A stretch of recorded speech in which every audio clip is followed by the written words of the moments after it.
The U.S. Public Interest Research Group held a conference in Washington Wednesday criticizing $277 billion in agricultural subsidies that the government has spent over the last 16 years.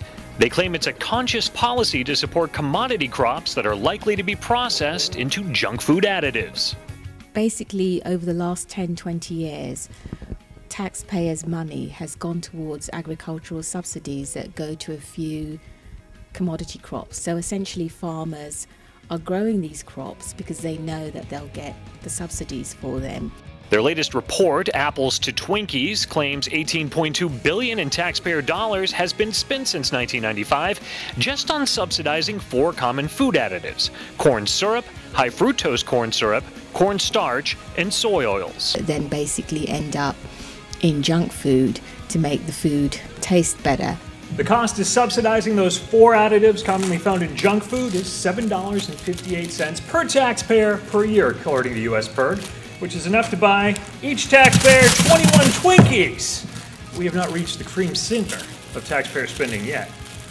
Earlier this year, Representative Ed Whitfield was criticizing the over $230 million in stimulus funds that have been paying to promote efforts to fight off fatty foods. And to give you another example, in Los Angeles, the city of Los Angeles received $16 million, and some of that money was used to lobby to prohibit the building of fast food restaurants. And there's those that want you to pay an additional tax when purchasing the items that use the additives that you have already subsidized with your taxes. And one of the things that we ought to consider is a soda tax. Is this confusing? Certainly. Not only are Americans subsidizing those, but they're also paying for campaigns to fight obesity, and in some cases people want to tax soda, which has the syrup, which is cheap because we've subsidized it, so we'd be paying for it as Americans in many different ways. Can you repeat that question again? Basically, billions in taxpayer funds are being spent subsidizing food additives used in junk food, which can lead to obesity. Millions more in taxpayer money is being spent on government anti-obesity programs aimed to fight the impact of the subsidized junk food. And some politicians want to add a tax to discourage you from purchasing the items that your taxes have already helped subsidize.